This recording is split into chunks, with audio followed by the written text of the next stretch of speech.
Class 7। शुरू करते हैं हमारा आज का क्लास। आज हम लोग डिस्कस करेंगे क्वेश्चन आंसर्स सिविक्स के चैप्टर 3 स्टेट गवर्नमेंट। ठीक है, तो हम लोग उसके क्वेश्चन आंसर डिस्कस करेंगे आज। तो सबसे पहले शुरू करते हैं exercise fill in the blank से। The fill in the blanks, सबसे पहला फिल इन द ब्लैंक्स क्या है? The 3 organs of the government are legislature, executive and judiciary। तो legislature की स्पेलिंग क्या है? LEGISLATURE, legislature। then executive, EXECUTIVE, executive। judiciary, JUDICIARY, judiciary। then move to the next fill in the blanks। the legislature of the state government consists of the dash and dash। now consists of the legislative assembly, LEGISLATIVE, legislative assembly, ASSEMBLY, assembly। and legislative council, तो legislative same है, council COUNCIL, council। next is third one, the meeting of the legislative assembly। तो यहाँ पे देखो, अगर आपको problem होती है, राइटिंग समझ में नहीं आती है, तो नंबर 3 में ही लेजिस्लेटिव असेंबली की स्पेलिंग लिखी गई है, तो आपकी बुक में आपको मिल जाएगी। जैसे अब लेजिस्लेटिव काउंसिल, तो देखो 4th में लेजिस्लेटिव काउंसिल की स्पेलिंग लिखी है। ठीक है, तो स्पेलिंग जो है करेक्ट लिखना है, रॉन्ग नहीं लिखनी है आपको। स्पेलिंग एक बार इजीली देख लेना बुक में, उसके बाद फिर वहाँ से राइट डाउन कर लेना। Third one is the meeting of the legislative assembly are presided over by the dash speaker, SPEAKER, speaker। now fourth one, the meeting of the legislative council are conducted by the chairman, CHAIRMAN, chairman। now number 5th, 500। so we will move to the match the column। now match the column में चलते हैं। तो match governor,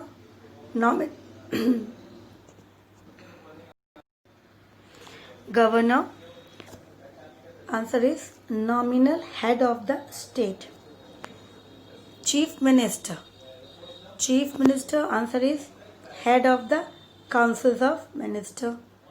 number 3, council of minister introduce bills in the legislature। number 3। number 4, chief justice, high court।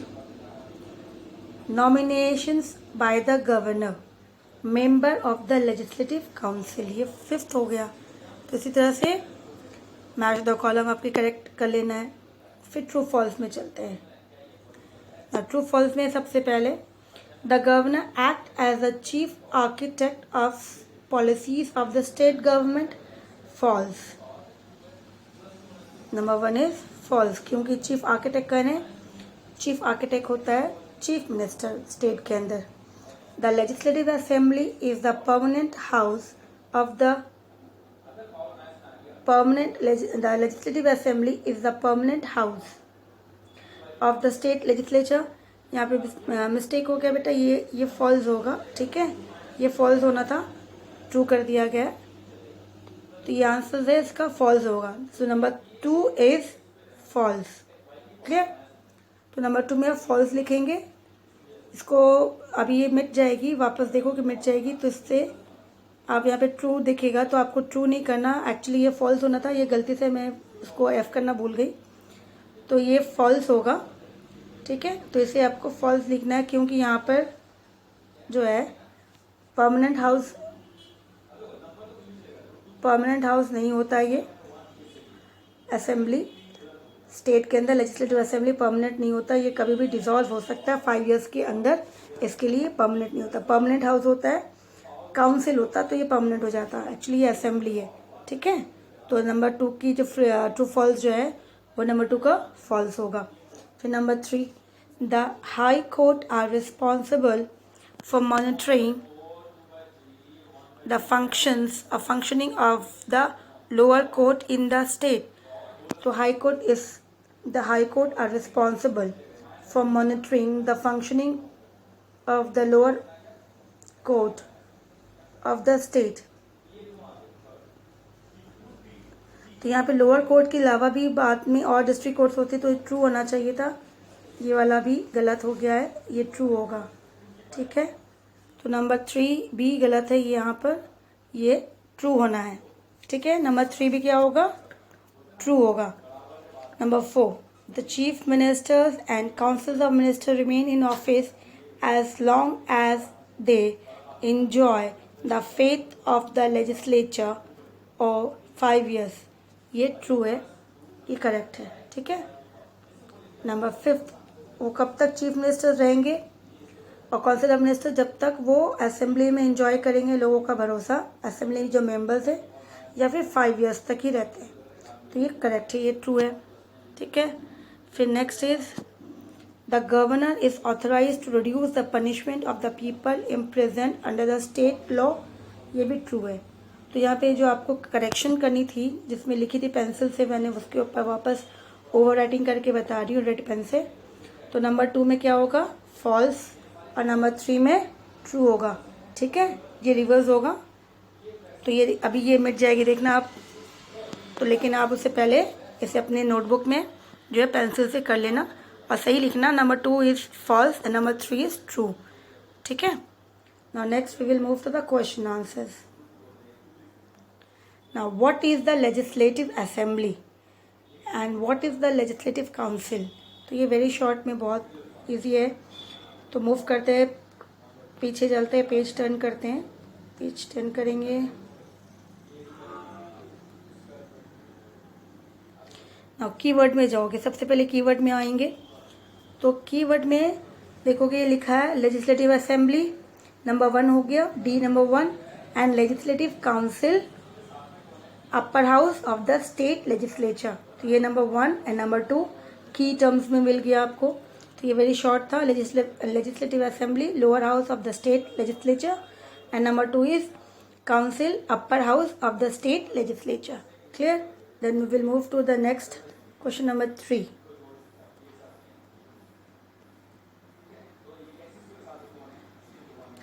Question number 3 में क्या है, who forms the executive of the state at the state levels. तो state levels में executive कौन form करते हैं। Number 4, who appoints the governor. So again we have to move the page, turn the page.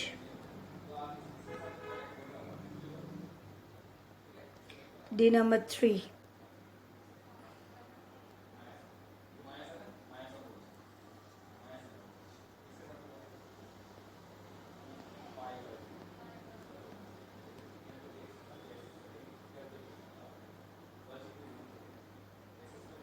Now D number 3 is page number 230। Page number 230 में जाओगे आप, page number 230 governors है, उसके ऊपर में है the executive of the state level consist of governor, chief minister and council of ministers, ठीक है। तो पेज नंबर 230 में आपको मिल जाएगा उसके आंसर्स, ठीक है। 230 के अंदर ये हो गया D3। Now D4।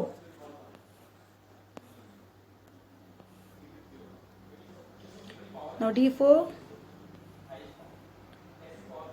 who appoints the governor।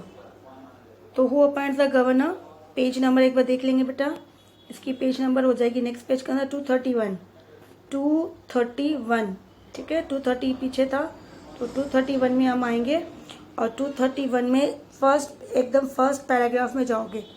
First paragraph में थर्ड लाइन, 1 2 3, थर्ड लाइन में दिख रहा, ही और she is appointed by the president of India.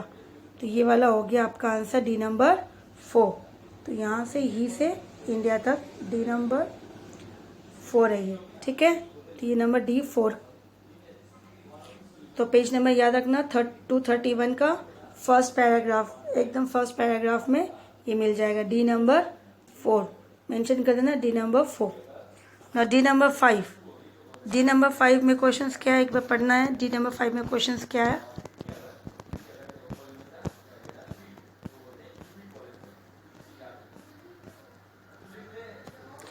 D number 5 question is, why is the governor known as the nominal head of the state? Governor को nominal head क्यों कहा जाता है? Just is a head, क्योंकि power जो है chief minister और council of ministers के पास होते हैं, तो उसको नॉमिनल हेड क्यों कहा जाता है? ठीक है, तो D नंबर 5 में we will move to the page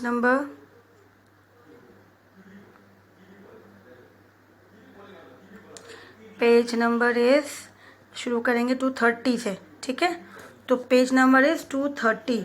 governor जो टॉपिक है आपका गवर्नर वाला, उस टॉपिक में देखोगे लास्ट पैराग्राफ है, एकदम लास्ट पैराग्राफ में second line, the main functions. तो ये D5 दिख रहा है आपको, the main functions, page number mention करना है 230 है।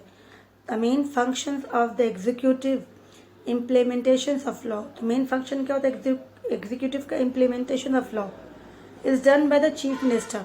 ये कौन करता है? Chief minister along with the councils of ministers. Chief minister करता है। फिर नेक्स्ट पेज में आ जाएंगे 231 में, वापस 231 में फर्स्ट पैराग्राफ में आएंगे जहाँ पे D4 था, उसी पैराग्राफ में इसके ऊपर, तो chief minister and the councils of minister. तो यहाँ पे पावर जिसके पास है, किसके पास है? Chief minister and councils of minister है, जिसके कारण governor is known as the nominal head of the state. तो ये स्टेट यहाँ पे क्लोज हो गया, तो ये आपका D5 कंप्लीट हो गया। ओके, तो ये D5 कंप्लीट हो गया। Now we will move to the long one, long answers. Chapters में ये चैप्टर्स ऐसे ही समझ में आ जाए तो अपने आप you can write down the answers. Okay, there is no problem. First the main thing is that you should understand the chapter and then you can write down in your own language. Number 1, long number 1, we will read out number 1, 2, 3। okay, then we will move to next two questions. Now enumerate the powers and functions of state legislative assembly. तो सबसे पहले क्या बोल रहा है कि state assembly के अंदर जो है उसके पावर्स एंड फंक्शंस को डिस्कस करना है। फिर नंबर 2 में क्या बोला गया? With reference to the legislative councils के अकॉर्डिंग उसकी कॉम्पोजिशन वो किससे बना हुआ है, और who will be the member of the councils, qualification क्या चाहिए, और पावर एंड फंक्शंस। फिर नंबर 3 में रोल ऑफ द जुडिशरी। तो ये हमने 1, 2, 3 क्वेश्चन पढ़ा, अब उसके हम लोग आंसर्स में जाएंगे। तो नंबर 1 के क्वेश्चन में क्या बताना है? Powers and function of state assembly. Number 2 में स्टेट काउंसिल्स के बारे में डिस्कस करना है, और 3 में जजमेंट मीन्स जुडिशरी किस तरह से क्या रोल प्ले करता है।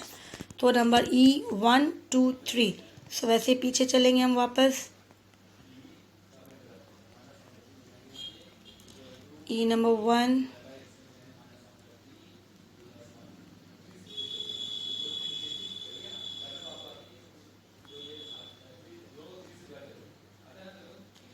E number 1 is, yes,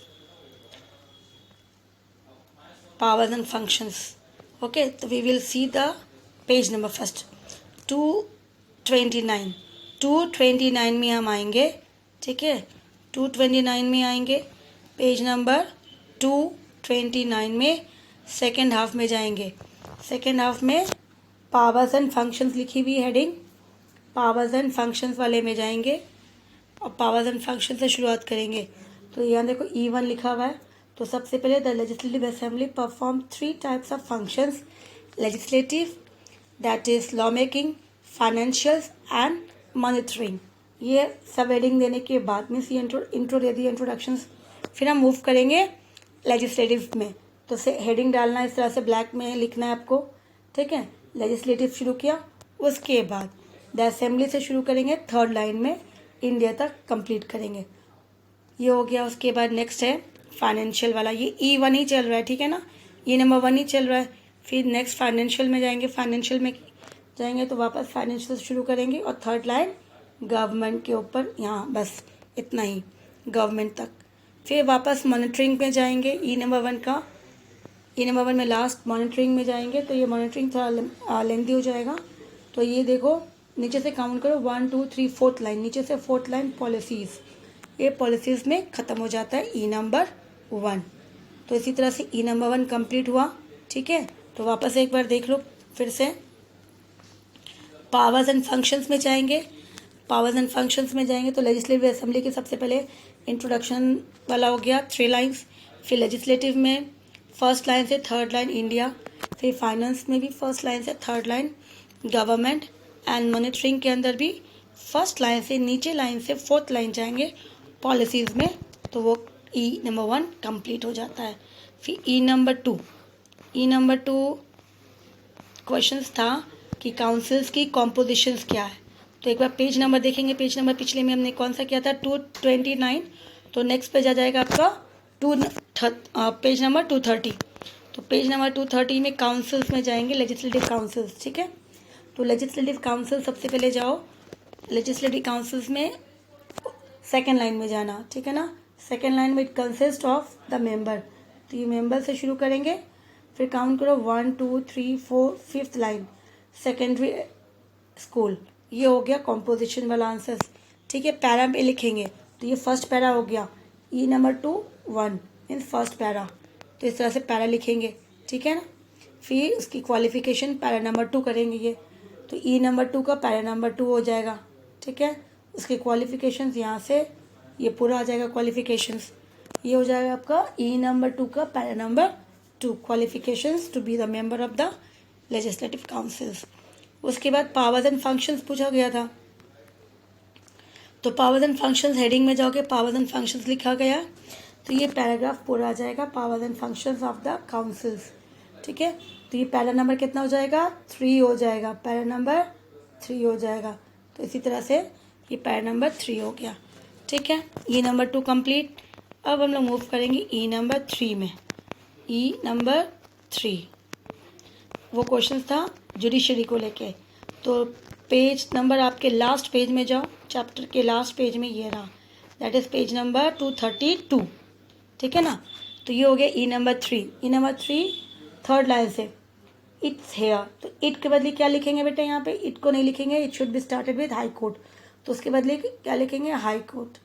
it को रिप्लेस करके हम लोग हाई कोर्ट शुरू करेंगे, तो इसीलिए इट को रिप्लेस करोगे और उसके बदले क्या लिखेंगे हाई कोर्ट। तो high court hears appeals from the lower court, protect the fundamental rights of the people, settle disputes in accordance with the state laws and supervise the functioning of the lower court। तो ये काम करती है high court. ठीक है, तो इतना ही है। तो ये पेज नंबर लास्ट वाला पेज था 232 था, और ये यहाँ पे कंप्लीट हो गया आपका। फिर हम लोग मूव करेंगे क्वेश्चन नंबर 4 एंड 5। तो क्वेश्चन नंबर 4 जो थे, अब पेज नंबर वापस देखना, पेज नंबर कौन सी है 231 में आ जाओ, 231 में आ जाएंगे। तो क्वेश्चन से कि गवर्नर्स जो हैं किस तरह से पावरफुल है। Despite he is having as a nominal head, India में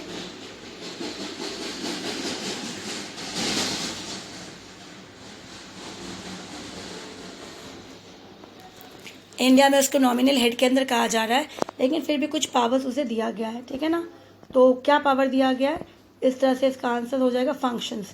तो the governor perform the following functions. तो ई नंबर 4 शुरुआत होती है फंक्शंस। तो पेज नंबर मैंने पहले बता दिया था, पेज नंबर कौन सी थी, पेज नंबर 231। इस 230 के बाद 231 आता है, फंक्शन शुरू है वहाँ से, तो वहाँ से शुरुआत करेंगे फंक्शन से। उसके बाद लास्ट लाइन, लास्ट जो हेडिंग है टॉपिक है, that is forgives and reduce the punishments of the people imprisoned in accordance with the state law। तो ये हो गया ई नंबर 4 हमारा कंप्लीट। ठीक है, फंक्शंस जो है पॉइंट नंबर 1 2 3 4 5, ये 5 पॉइंट्स है, ये 5 पॉइंट्स। अब ई नंबर 5, ई नंबर 5 तो लेंदी क्वेश्चन है। सबसे पहले उन्होंने स्टेटमेंट्स दिया है कि chief minister and council of ministers जो होते हैं वो दोनों जो है सेल करते हैं शिप में, मतलब अगर कुछ प्रॉब्लम हो तो शिप पूरी डूबेगी, किसी एक की गलती हो तो इसको जस्टिफाई भी करनी है। पावर एंड फंक्शंस भी councils of ministers and chief ministers, उस स्टेटमेंट को जस्टिफाई करना है। ठीक है, तो पावर एंड फंक्शंस बहुत लेंदी हो जाएगा आपका, क्योंकि अगर वापस हम देखेंगे, देखो यहाँ पे पावर्स एंड फंक्शन है, उसी पेज में 231 में ये powers and function of chief minister दिख रहा है आपको, ये वाला हो जाएगा। फिर इतना लिखने के बाद powers and function of the council of ministers हो जाएगा। तो इस तरह से इसके पावर्स को छोड़ के हम लोग जस्टिफाई करते हैं स्टेटमेंट को। तो ये रहा का terms, that is page number, उसी पेज में 231 में लास्ट वाला, ठीक है ना। 231 का कौन सा है, लास्ट टर्म्स लिखा होगा टर्म्स में, तो टर्म्स में जाओ, लास्ट पैराग्राफ जहाँ पेज एंड होती है उसमें टर्म्स में, और ये पूरा पैराग्राफ है। तो यहाँ पे है ना, terms of the chief minister and council of minister ये सब 5 years की होते हैं। However they remain in power as long they enjoy the faith of the state legislature, जब तक वो उनकी विश्वास बनी रहती है तब तक वो पावर्स में रहते हैं। If the state legislative loses faith, अगर उनकी फेथ लूज होती है तो चीफ मिनिस्टर और काउंसिल ऑफ मिनिस्टर्स पूरी मिनिस्ट्री को रिज़ाइन करनी पड़ती है before the completion of their terms, ठीक है। तो ये आंसर 5th का हो गया, ठीक है। ये शॉर्ट कर दिया मैंने क्योंकि इसमें पावर्स एंड फंक्शन में पूछा था, तो powers and functions we will not go, we will go through that statements to justify the statements, तो we have justified the statements, okay. तो दिस मच ओनली, तो आपका जो है चैप्टर कंप्लीट होता है। बस आपका वर्क कंप्लीट करना है इसमें, तो इसको आप अच्छे से नोटबुक में नीटली क्लीनली अच्छे से लिख लेना, स्पेलिंग मिस्टेक नहीं होनी चाहिए, सही से बुक से कॉपी करके लिखना। पहले बुक में टिक आउट कर लो, फिर इजीली बैठ के आराम से लिखना। Till then take care, thank you.